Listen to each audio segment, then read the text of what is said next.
राजूर गणपती परिसरात पोलिसांची वसुली, भाविकांना दमदाटी करत एजंटमार्फत लूटमार सुरू असल्याचा आरोप. केदारखेडा प्रतिनिधी बी.के. धसाळ. जालना जिल्ह्यातील आणि संपूर्ण महाराष्ट्रातील लाखो भाविकांचे श्रद्धास्थान असलेल्या प्रसिद्ध श्री राजूर गणपती मंदिर परिसरात एक धक्कादायक प्रकार समोर येत आहे.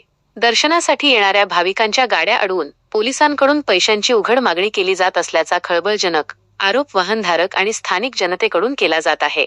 विशेष म्हणजे ही वसुली करण्यासाठी पोलिसांनी चक्क एक खासगी एजंट ठेवल्याची चर्चा परिसरात रंगली आहे. एजंट बसवून वसुलीचा गोरखधंदा. मिळालेल्या माहितीनुसार राजूर गणपती दर्शनासाठी येणाऱ्या भाविकांची वाहने रस्त्यात अडवली जातात. त्यानंतर पोलिसांच्या शेजारीच बसलेला एक खासगी एजंट या चालकांकडे पैशांची मागणी करतो. पैसे देण्यास नकार दिल्यास किंवा हुज्जत घातल्यास वाहनधारकांना पोलिसांकडून दमदाटी केली जाते, असा आरोप वाहन चालकांनी केला आहे. पवित्र तीर्थक्षेत्राच्या ठिकाणी चाललेल्या या उघड वसुलीमुळे लांबून येणाऱ्या भाविकांमध्ये तीव्र संताप व्यक्त होत आहे. वरिष्ठांचे टार्गेट की पोलिसांची मनमानी?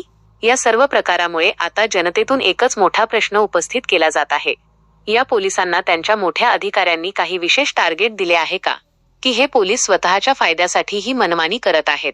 देवाची दर्शनाची ओढ घेऊन येणाऱ्या सामान्य भाविकांना अशा प्रकारे वेठीस धरले जात असल्याने पोलिसांच्या खाकी वर्दीवर डाग लागत आहे. या गंभीर प्रकरणाची दखल जालना जिल्हा पोलीस अधीक्षकांनी तातडीने घ्यावी आणि संबंधित दोषी पोलिसांवर तसेच त्या खासगी एजंटवर कडक कारवाई करावी, अशी मागणी आता जोर धरू लागली आहे.